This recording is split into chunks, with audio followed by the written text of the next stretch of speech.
columna vamos a hablar sobre fracturas vertebrales toracolumbares. Eh, un segundito.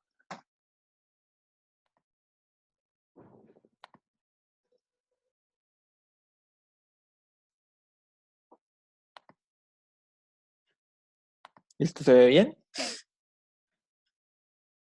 Sí, Cami se ve bien. Listo.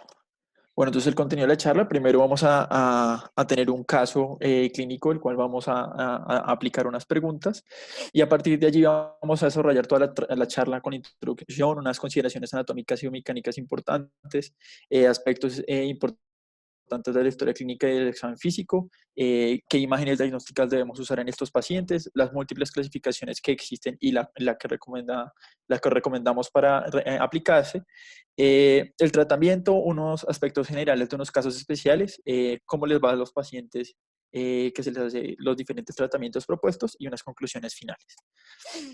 Entonces, pues la mayoría de la revisión la realicé a partir de este artículo, que es una revisión de tanto de la clasificación de Auspein y a partir de allí unas recomendaciones de la sección de columna de la Sociedad Alemana de Ortopedia y Traumatología, publicado en el journal del Global Spine Journal en 2018. Y pues otros artículos de revisión un poco más antiguos pues, que no tienen en cuenta esta nueva clasificación y que por esta razón pues, los tratamientos pueden verse modificados por esta razón. Entonces, primero vamos a hablar de un caso clínico. Es un paciente de 35 años que presentó un accidente de tránsito como calidad de conductor de motocicleta en estado de embriaguez. El paciente fue inicialmente atendido en dos centros hospitalarios principalmente, en donde se documentaba, aparte de unas lesiones en la columna vertebral que vamos a ver más adelante, un trauma de tórax cerrado con un hemoneumotórax izquierdo y trauma craneoencefálico leve, una fractura de fémur derecho, diaficiaria, como aspectos más importantes de los traumas que presentaba este paciente. Al examen físico de ingreso de nuestra institución con respecto a las lesiones musculoesqueléticas, tenía un edema del muslo derecho, dolor a la movilización del hombro ipsilateral y tenía en los miembros inferiores paraplegia flácida reflexica bilateral con un nivel sensitivo T10. Inicialmente pues fue valorado pues en conjunto con neurocirugía, en donde se le dio una clasificación objetiva de su lesión neurológica como un Frankel A, que lo veremos un poco más adelante qué quiere decir esta clasificación. Estas son las imágenes de la fractura del fémur, es como para tener como ejemplo de las lesiones que tenía.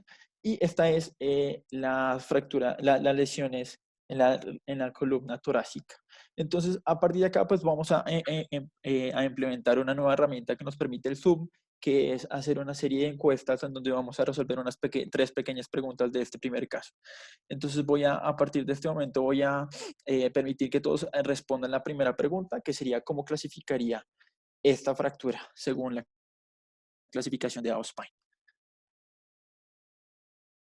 Voy a dar un tiempo prudencial pues para que más o menos todos la contesten. Por favor, me dicen si pueden ver la poll sin ningún problema.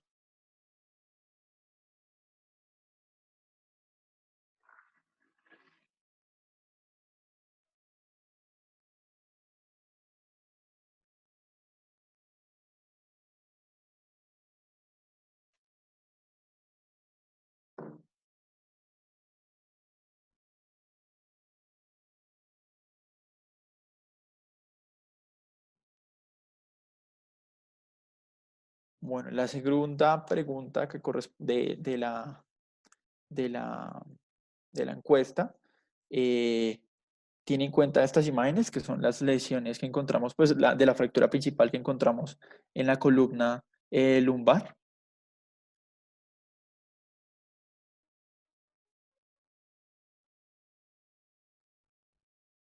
Y la última pregunta, pues, es cuál sería el tratamiento que propondría para las dos fracturas principales que se expusieron del caso de este paciente.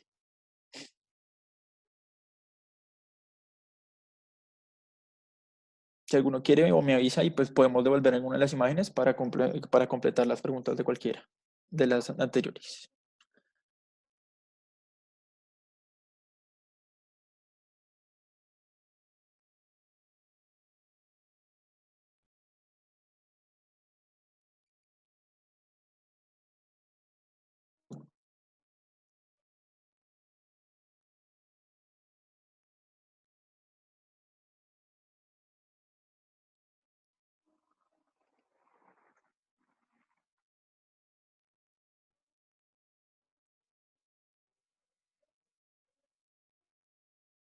Listo, muy bien.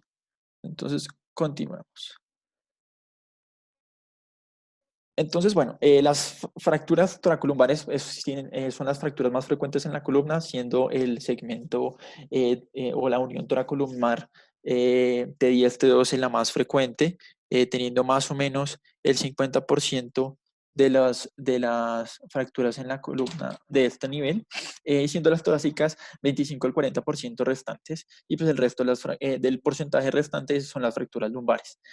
Más o menos ocurre en una estadística en Estados Unidos 160.000 lesiones de la columna toracolumnar por año, siendo más frecuentes en hombres con un pico de edad de su presentación de 20 a 40 años.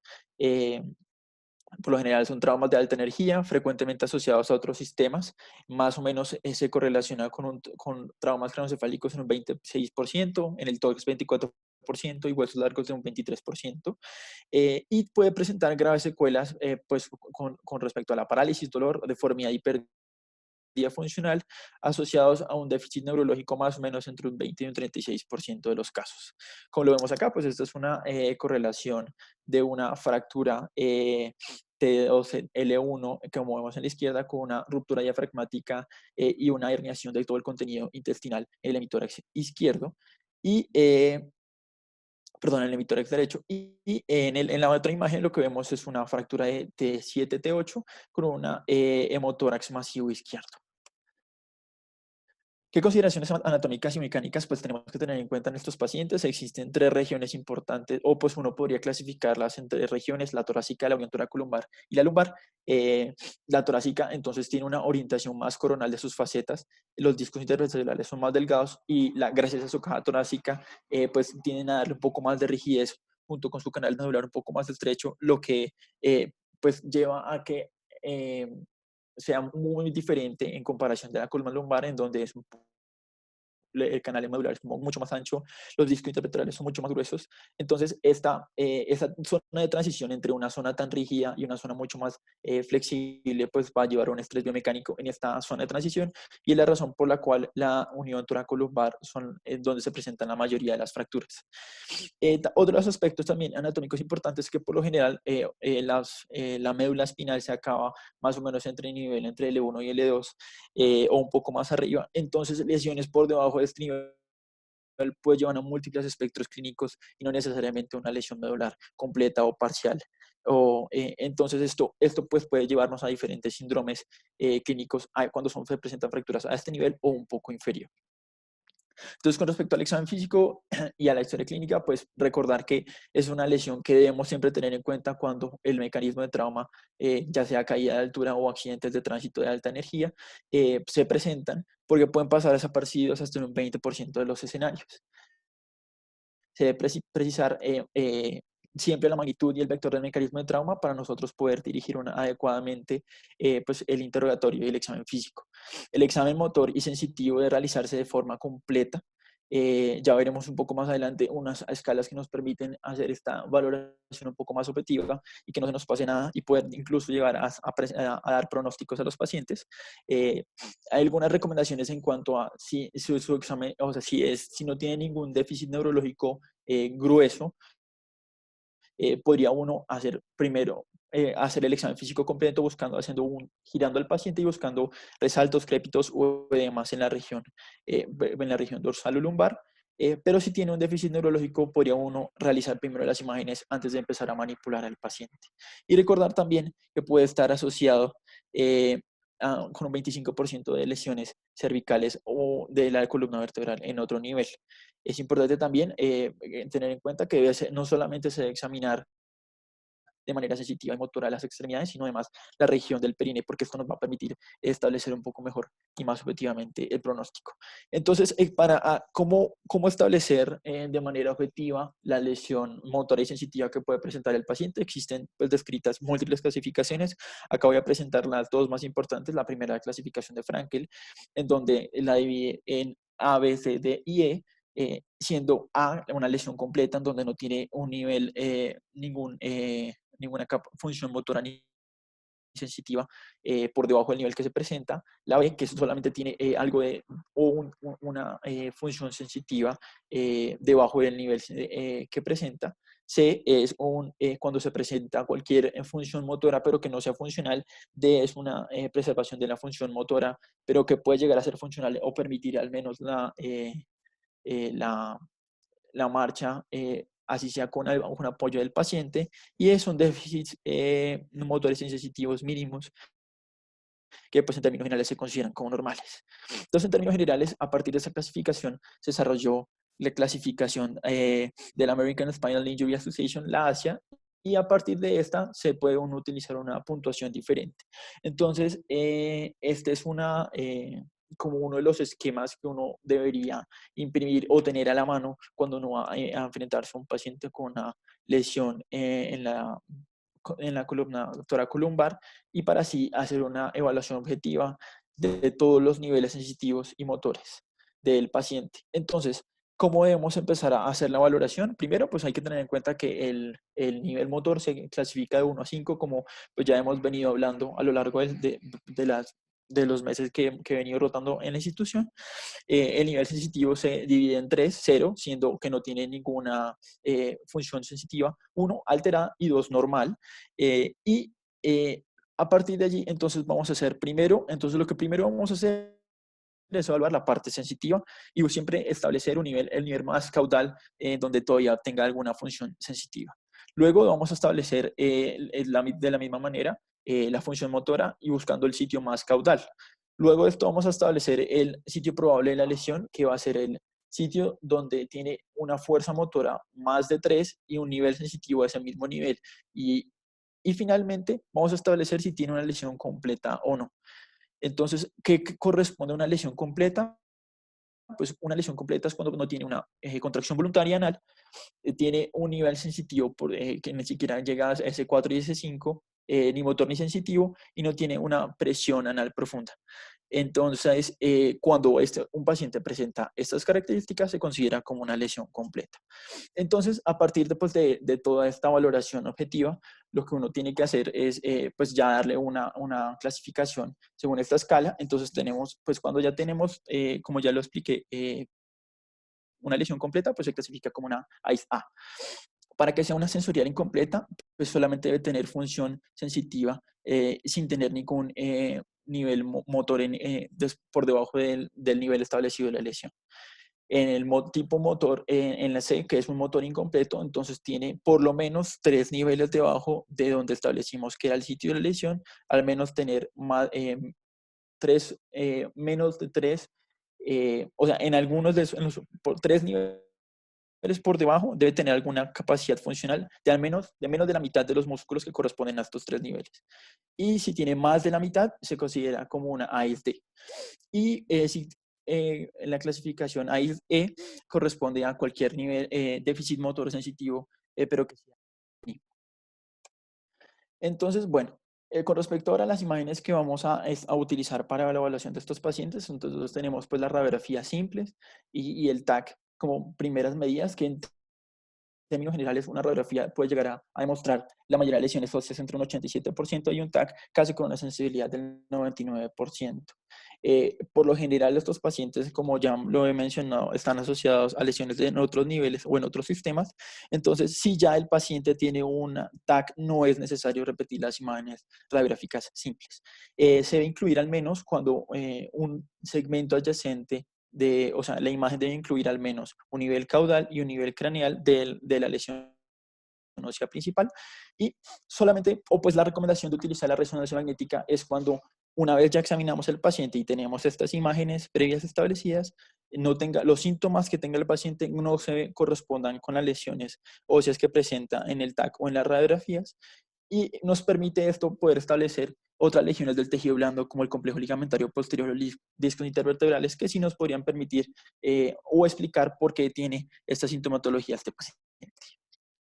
Entonces, Bueno, ya en este punto, pues uno establece si uno va a utilizar el corticoide para las lesiones medulares espinales, porque pues se ha descrito que tiene propiedades antioxidantes y antiinflamatorias que pueden incluso llevar a mejorar la sobrevida del oligodendrocito y disminuir la extensión de la hemorragia medular. Y pues esta es la, digamos que la dosis establecida o las recomendaciones que se venían utilizando. Obviamente, con el paso de los años, pues ha venido una gran controversia de que puede aumentar el riesgo de infecciones del tracto respiratorio o infecciones en términos generales.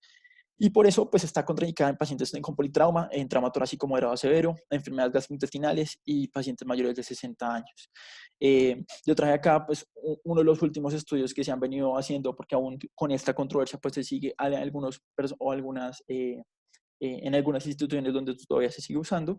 Es un metaanálisis del 2020 que fue publicado en este journal, que es el journal Ellison, que es un journal principalmente de características bioquímicas de los compuestos.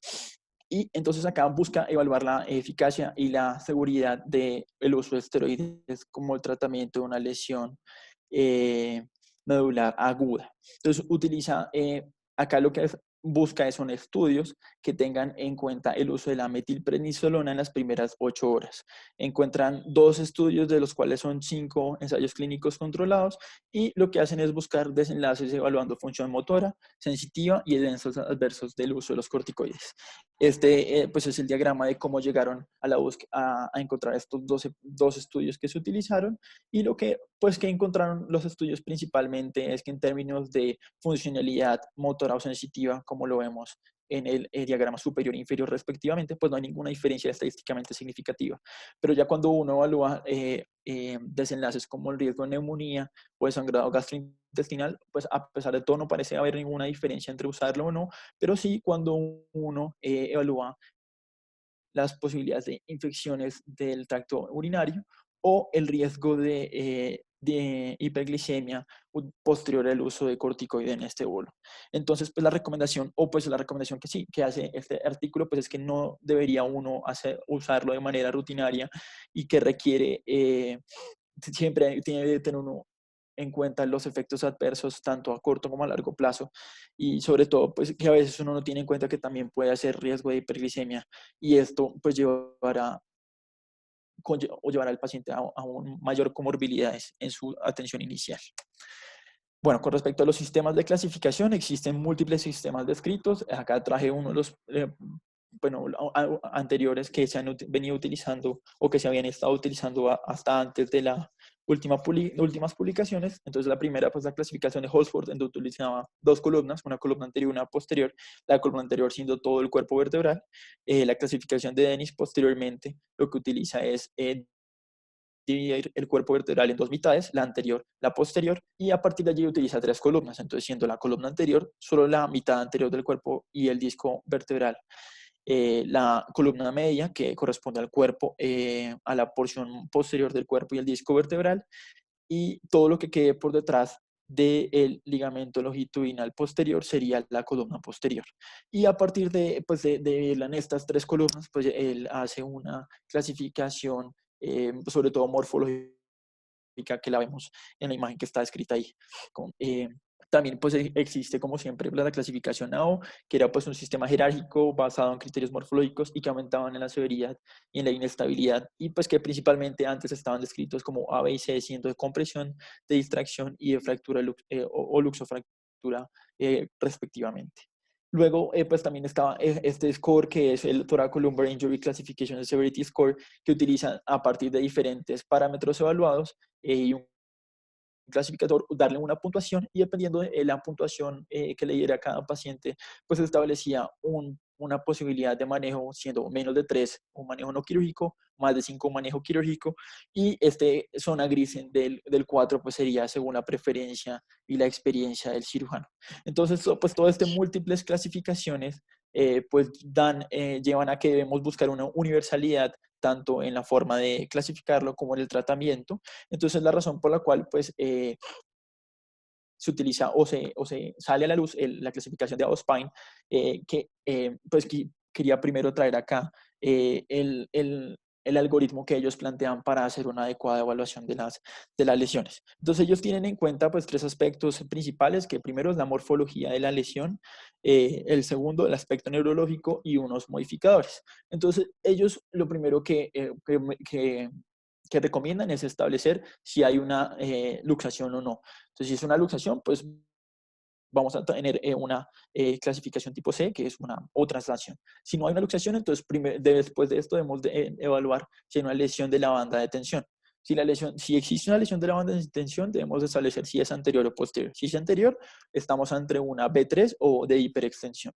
Si es posterior, evaluamos si es una lesión osteoligamentaria o es monosegmentaria, y para poder establecer si es B2 o B1 respectivamente. Si no hay una lesión de la banda de tensión, entonces evaluamos cómo la lesión en el cuerpo vertebral. Entonces, si tiene una lesión del cuerpo vertebral, miramos si tiene compromiso en la pared posterior o no. Si hay un compromiso en la pared posterior y están comprometidas ambos platos vertebrales, entonces hablamos de un estallido completo. Si no está comprometido, sino solamente uno de ellos, un incompleto. Si por el contrario no tenemos compromiso en la pared posterior, también volvemos a establecer si están comprometidos ambos platos o no. Si están ambos comprometidos, se trata de una tipo split, y si no, pues es más una por impactación. Y si no tenemos ninguna lesión al cuerpo vertebral, sino solamente son en los procesos vertebrales, sería como una A0 o una lesión insignificante. Y entonces, a partir de esta clasificación, uno de los artículos que evalué encontró que además de estos parámetros de la clasificación de Ospine, cuando nos enfrentamos a unos pacientes debemos que tener otros criterios. Entonces, estos otros criterios tienen que tener en cuenta primero el alineamiento fisiológico, tanto en el plano coronal como el plano sagital. Entonces, como lo vamos a ver acá, pues ellos siempre recomiendan hacer unas mediciones para tener una forma objetiva de establecer si requiere un manejo quirúrgico o no. Entonces ellos, con respecto pues, al ángulo de COP, que se puede realizar de manera monosegmentaria o bisegmentaria, como lo muestran las imágenes del medio y de la izquierda, y dependiendo pues del nivel evaluado, siendo una cifosis permitida menos de 30 para las lumbares y menos de 25 o de 25 a 20 para las torácicas. Y lo mismo en una alineación en el plano coronal, permitiendo una escoliosis de menos de 10 grados. También hay que tener en cuenta pues, qué porcentaje o qué tanto está comprometida o qué tan minutos el cuerpo vertebral. Entonces, para esto podríamos apoyarnos de una de las clasificaciones, que es la clasificación de McCormack, que tiene en cuenta pues, tanto la cominución como qué tan, o cuál es la relación de los fragmentos entre sí o qué tipo de deformidad tiene. Y esto poder así establecer cuál es el compromiso del cuerpo vertebral. Luego, también hay que establecer el porcentaje de ocupación del canal espinal por los fragmentos óseos, y si hay o no lesión del disco intervertebral, porque pues esto puede llevarnos a una baja capacidad, como el disco intervertebral tiene una baja capacidad de recuperación, puede haber una alta probabilidad de que colapse este sistema y que sea mejor en ese escenario darle un manejo quirúrgico. Entonces acá tenemos pues, ejemplos de cada una de las clasificaciones que tenemos. Esta es la A0 o de mínimo compromiso estructural, en donde pues solamente se lesionan los procesos vertebrales, pero no se lesiona ni el cuerpo ni ninguna de las estructuras en donde atraviesa la carga del cuerpo. Esta es una tipo compresión, en donde tenemos una lesión de alguno de los platos sin compromiso en la pared posterior. Esta es una tipo split, en donde hay compromiso de ambos platos, pero no hay compromiso en la pared posterior. En esta es una estallido incompleto, en donde hay una conminución de uno de los platos que tiene compromiso en la pared posterior, pero que no compromete ambos platos.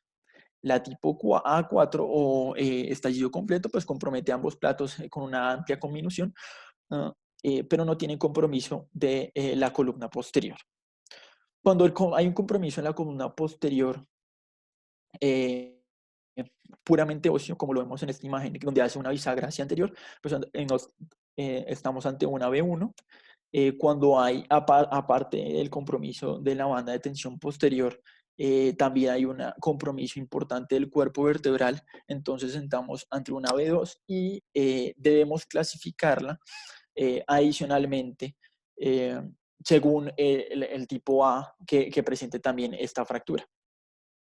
Esta es una también otra variedad de distracción, que es en hiperextensión, donde la fuerza o la lesión se ocurre a través del disco vertebral en la porción anterior, donde hay una erupción del ligamento longitudinal anterior, pero y la bisagra se hace hacia posterior.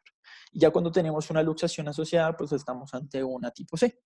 Entonces acá lo que traigo pues es simplemente como para practicar o repasar lo que hemos hablado de la clasificación de Auspein, unos ejemplos después de estas dos diapositivas que son este es pues, otro aspecto importante de la lesión neurológica que tienen estos pacientes. Entonces uno va a establecer la N0 con una lesión neurológica, o sea, sin lesión neurológica, N1 cuando hay déficit transitorio, que ya en el momento de la oración no está presente, N2 síntomas radiculares, N3 lesión incompleta o cualquier grado de lesión de caudaquina, y tipo 4 una lesión completa espinal.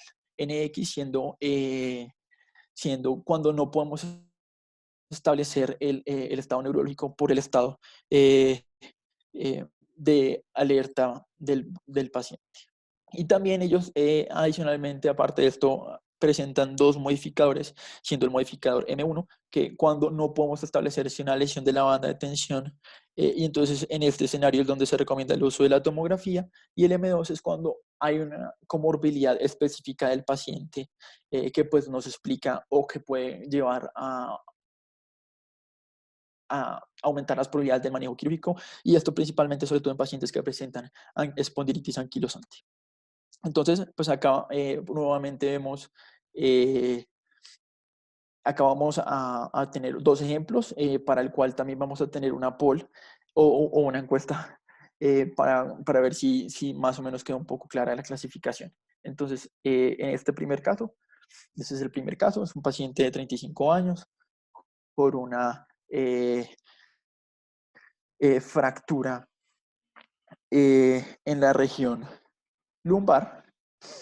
¿Cómo clasificaríamos, según la clasificación de Ospine, esta lesión?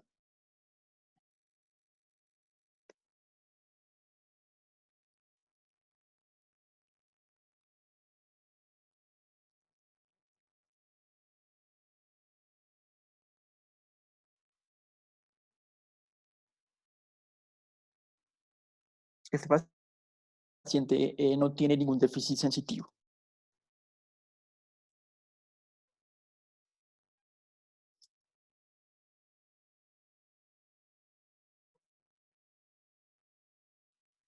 Y el otro ejemplo que les traigo, pues este ejemplo es una paciente que presentó un accidente de tránsito de alto impacto eh, con un déficit neurológico incompleto, dado únicamente por déficit eh, con un AIS motor incompleto tipo D,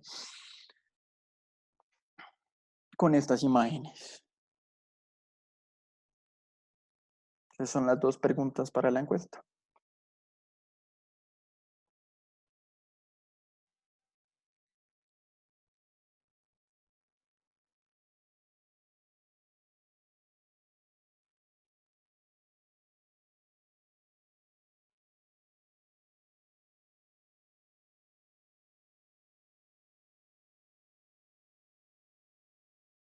Muy bien. Entonces, el primer caso correspondía a una fractura tipo split y el segundo caso correspondía a una luxofractura o una fractura tipo C. Entonces, con respecto pues, a los principios del tratamiento pues, que establecían en alguna de las guías de tratamiento que revisé, pues primero, pues siempre es individualizarlo según la edad del paciente, la calidad ósea, el nivel de actividad previa que realizaba y qué riesgos perioperatorios según sus comorbilidades que tenga, además de las demandas individuales que tenga el paciente.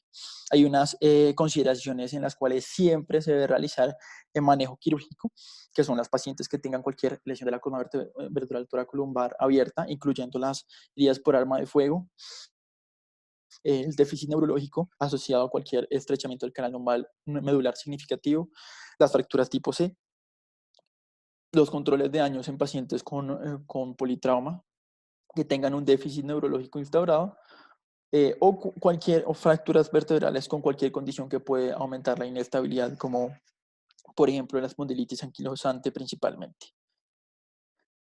Bueno, entonces esto nos lleva pues a dos posibilidades de manejo, pues el manejo conservador, que va a ser pues en la mayoría de los casos lo que vamos a realizar. El objetivo de este manejo pues es hacer una movilización temprana. Es importante y extremadamente crucial el manejo adecuado del dolor, y esto pues debemos apoyarnos de manera interdisciplinaria pues con clínica del dolor o para poder hacer un adecuado manejo de este. Hay algunas recomendaciones de usar brace u ortesis bien moldeadas que pueden ser altamente efectivos, y recordar que siempre que utilizamos pues una ortesis es importante tomar unas radiografías con este antes del egreso, porque angulaciones de la fractura de más de 10 grados o un aumento significativo del dolor pues podrían llegar a ser indicaciones de manejo quirúrgico. Em, entonces, en algunos de los artículos que revisé, pues me llamó la atención que mencionaban que, que hay algunos estudios en donde la ortesis no pareciera no ser crucial o indispensable en el manejo conservador de este paciente.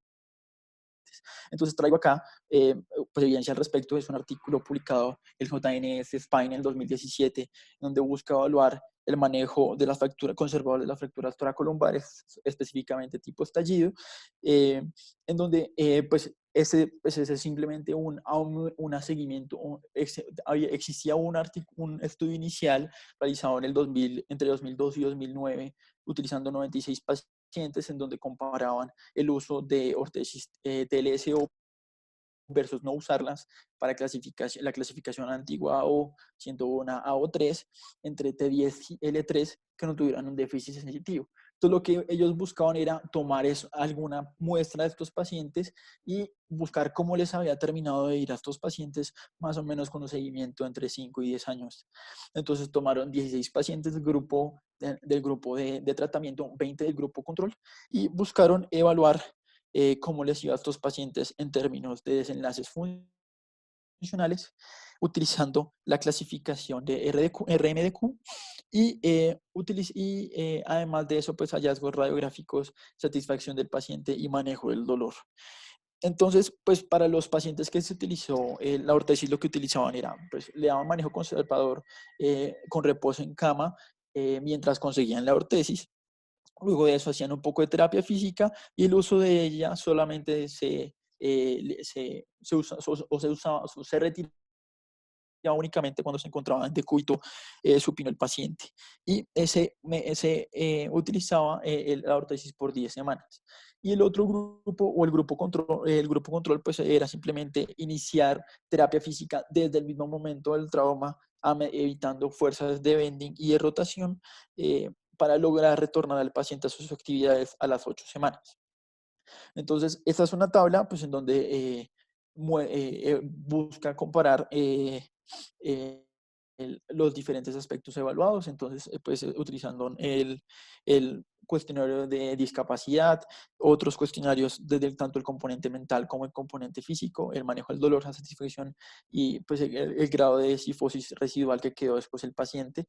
Y como vemos, en términos generales, no existe ninguna diferencia estadísticamente significativa en estos pacientes en el seguimiento de 5 a 10 años. Y cuando hacemos una evaluación del seguimiento de estos pacientes a lo largo del tiempo, podemos darnos cuenta que en términos generales casi todas las curvas se comportan de la misma manera, y solamente pues hay una ligera diferencia no estadísticamente significativa con respecto al manejo del dolor. Entonces, pues en la conclusión de este estudio, pues es que en términos generales no es estrictamente necesaria el uso de ortesis, y podría incluso estar relacionada con el aumento de costos, dado que pues hay que esperar a que llegue la ortesis al paciente para poder dar el egreso, incluyendo la toma de la radiografía postquirúrgica. Entonces, en términos generales, pues yo podría uno llegar a no usarla ni a recomendarla en estos pacientes. Con respecto pues al manejo quirúrgico, entonces pues se va a dar a aquellos pacientes pues que no hayan tolerado adecuadamente el manejo conservador, aquellos pacientes obesos en donde sea muy difícil pues hacer un adecuado manejo de este manejo conservador. Y su objetivo va a ser principalmente la reconstrucción anatómica para lograr una movilización inmediata, una rehabilitación temprana y además asociarse con una descompresión quirúrgica para liberar el canal medular comprometido y así restaurar algo de la función neurológica y mejorar un poco la rehabilitación de este paciente. ¿Cuándo debemos hacer el manejo quirúrgico de estos pacientes? Entonces, pues, como bien lo mencionaba el doctor Morales en su charla del miércoles, pues en los pacientes con politrama, pues primero está la resucitación, la TLS.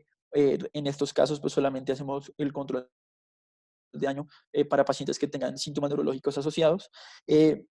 Y hacerlo simplemente una vez cuando el paciente ya esté estabilizado, haciendo pues, dado que el manejo quirúrgico temprano se correlaciona con menores complicaciones pulmonares, eh, a pesar de que pues, no tiene ninguna significancia en cuanto a cómo le va a ir a los pacientes en su funcionalidad.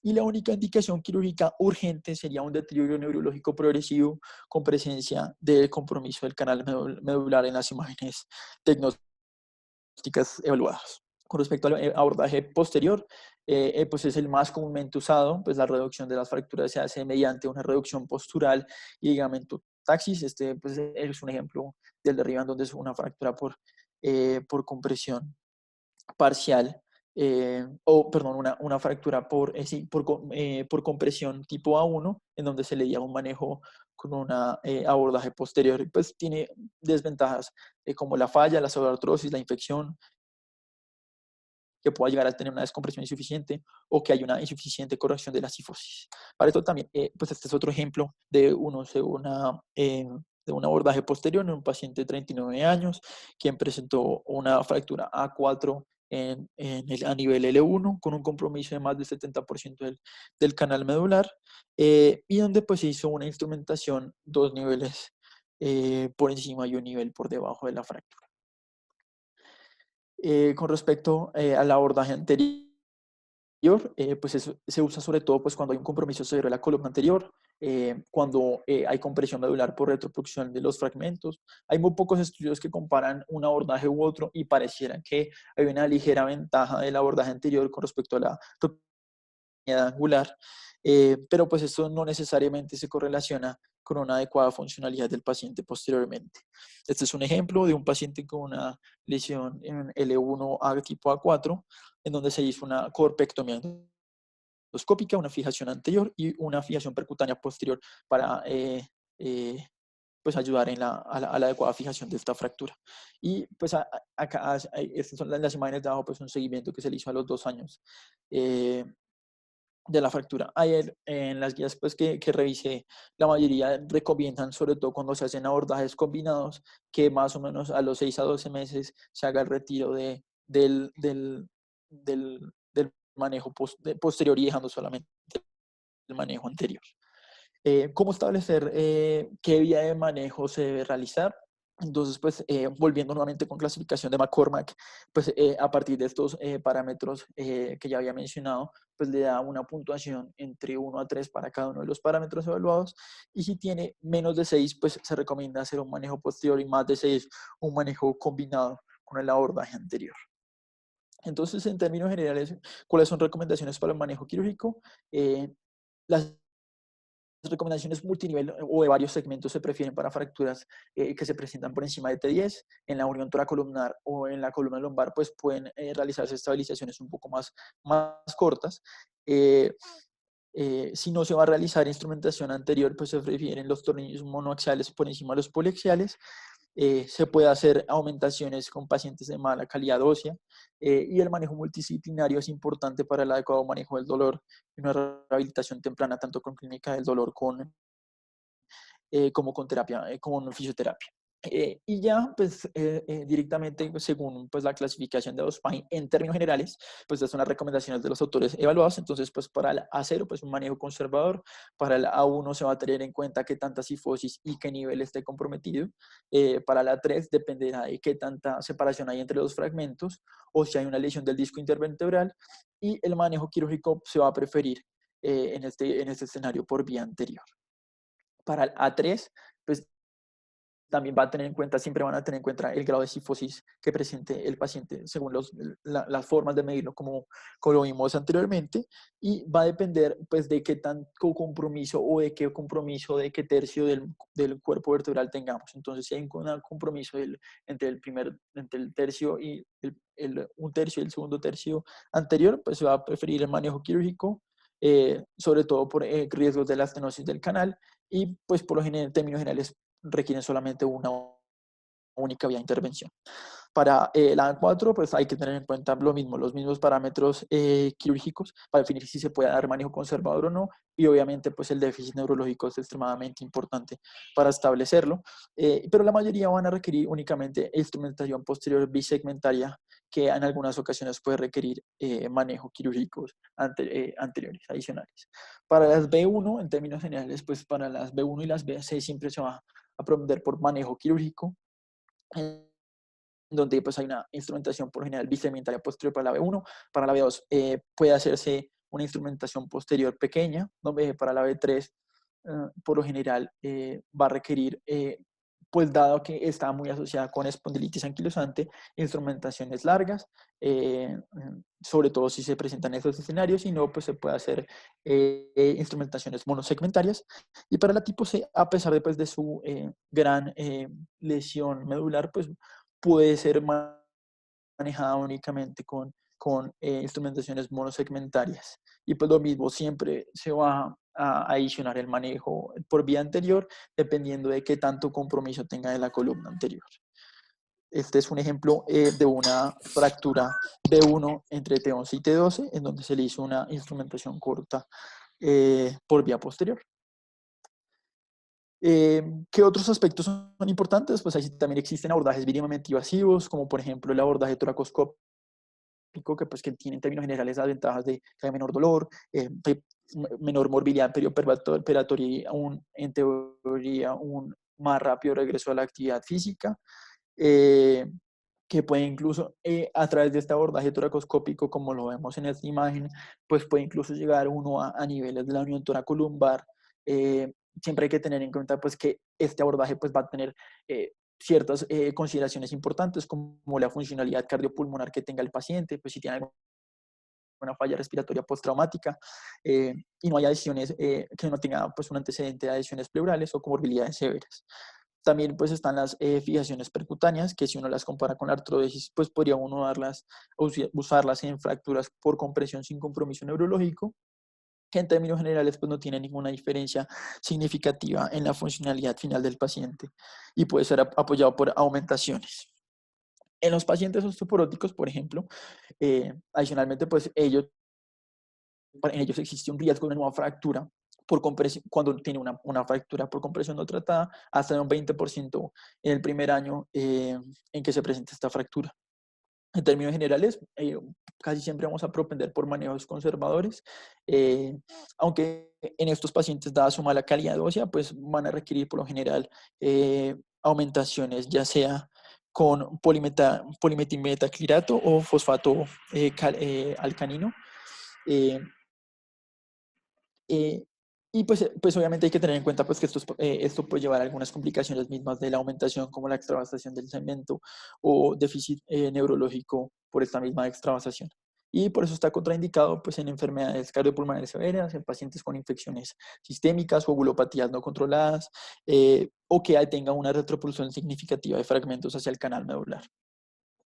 Y las fracturas por estallido en el anciano, pues por lo general se van a tratar con instrumentos por ambas vías. Entonces, con respecto pues, a los desenlaces, la mayoría de los artículos que hablan de desenlaces de estas fracturas son relativamente viejos, entre 2003 y 2004.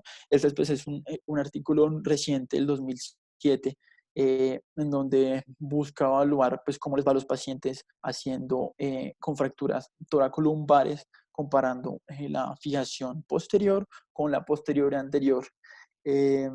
Únicamente en fracturas tipo A4, y buscaban pues evaluar un desenlace clínico a los 24 meses.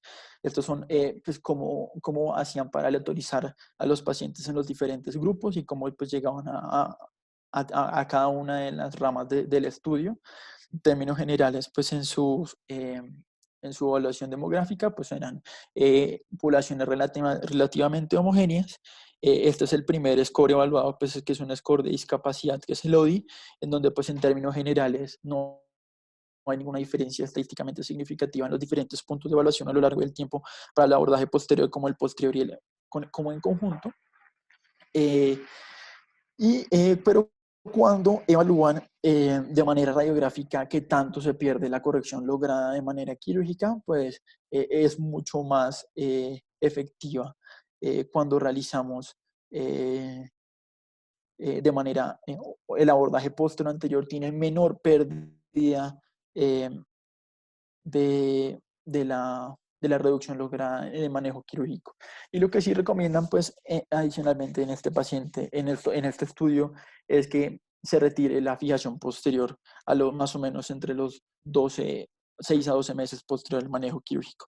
Entonces, en términos generales, pues, como conclusión de este estudio es que pareciera que a pesar de que hay menor pérdida de la reducción quirúrgica en el abordaje combinado, no necesariamente se traduce con una menor o una mejor recuperación de la funcionalidad tanto motora como sensitiva de los pacientes.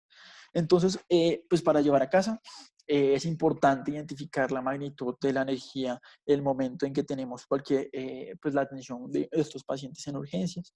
Es importante hacer un examen físico y sobre todo objetivo para poder establecer un pronóstico y poder tener un parámetro con que comparar en el seguimiento. La clasificación debe ser realizada de manera adecuada para definir un manejo quirúrgico o conservador apropiado. El manejo conservador pues va a ser la mayoría de los pacientes y pues está ahí en esa controversia de si debe utilizarse o no ortesis. El manejo quirúrgico que puede ser por vía anterior, posterior o combinado, pero siempre hay que tener en cuenta que debemos individualizar la decisión del abordaje realizado según las características de la fractura y las comorbilidades del paciente que tenga. Y en términos generales, pues van a tener buenos desenlaces funcionales con una pérdida nota clínicamente significativa de la reducción radiográficamente hablando, que podría llegar incluso, pues en términos generales, pues ser mejor el combinado para evitar esta pérdida de la reducción, pero que no se va a ver correlacionada con el estado clínico del paciente. Entonces, volviendo pues al caso de nuestro paciente, pues teníamos acá un paciente con una fractura tipo B2, A4, N4. Esa sería la clasificación para la fractura de T11.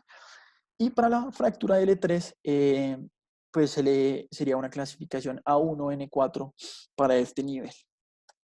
Y pues a este paciente le hicimos una fijación por vía posterior de T8 a L4 y recientemente lo vimos en la consulta externa, en donde pues tenemos un paciente que a pesar de su déficit neurológico, pues no tiene este tipo de fijación pues nos va a permitir hacerle una rehabilitación y lograr recuperar, si es posible, pues alguna funcionalidad del paciente. Y eso era todo. Muy bien, Camilo. Yo tengo una pregunta, Camilo. Sí, señor. ¿Usted se puede volver a las indicaciones de cirugía, que la diapositiva donde había instalaciones absolutas de la, Sí, de señor. la cirugía?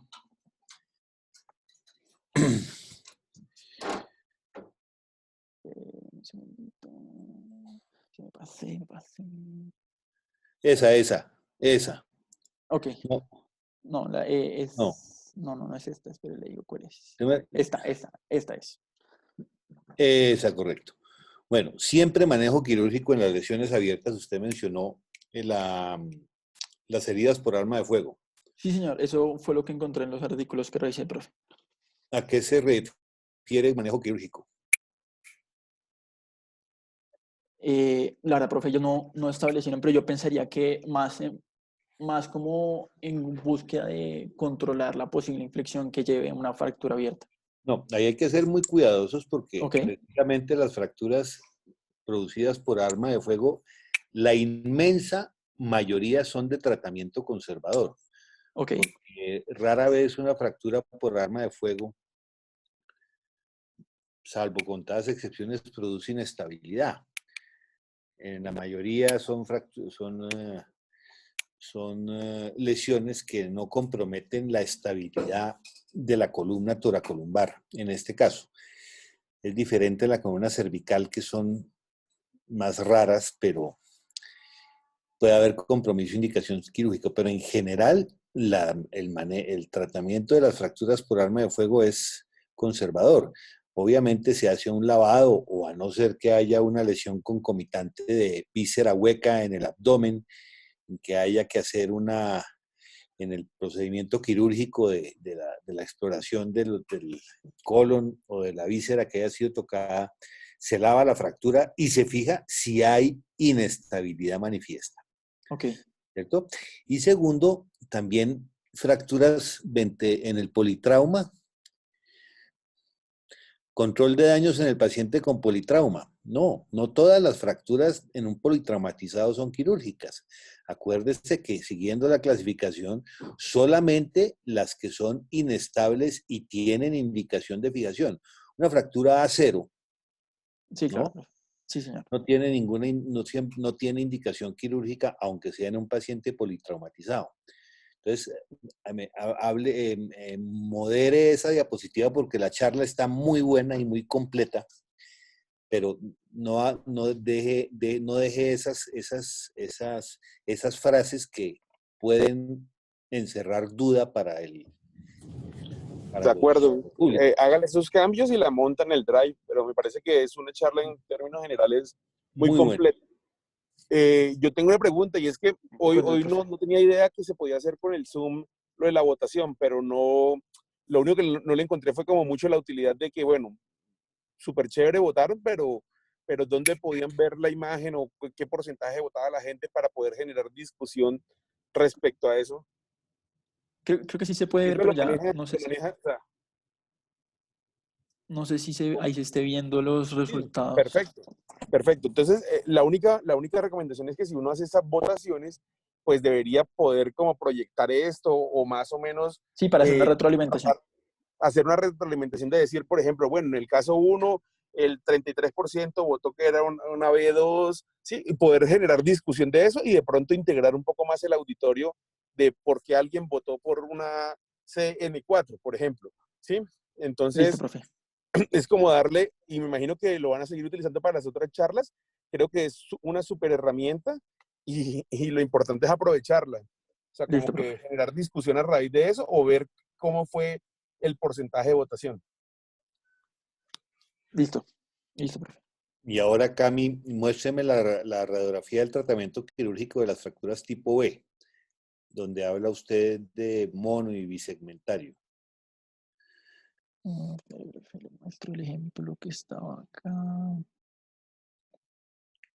Este era el ejemplo de no. No, de las tipo B, ¿se acuerda? Que decía la tipo B1. Ah, ok, ya le entendí. Ya le entendí. Ya diapositiva que es esta. No, B1. Entonces, las B1 no forzosamente tienen que ser bisegmentarias, Ok. ¿no? Entonces, tampoco haga esas afirmaciones categóricas y escritas, ¿no? Listo, profe. Sí, señor. Porque muchas fracturas tipo B, B1 o B2, si usted tiene los pedículos buenos de ambas vértebras, usted puede hacer una fijación monosegmentaria porque lo que tiene que hacer es cerrar el defecto ligamentario posterior, Ok. comprometer los dos segmentos. Entonces, revise bien eso para Sí, señor. igualmente en la charla hacerle esas mejoritas que puedan dar pie a No dudas en dudas. lo que hay que hacer. Listo, profe. Sí, señor. Pero muy buena, muy buena. ¿Alguna pregunta por parte de los participantes?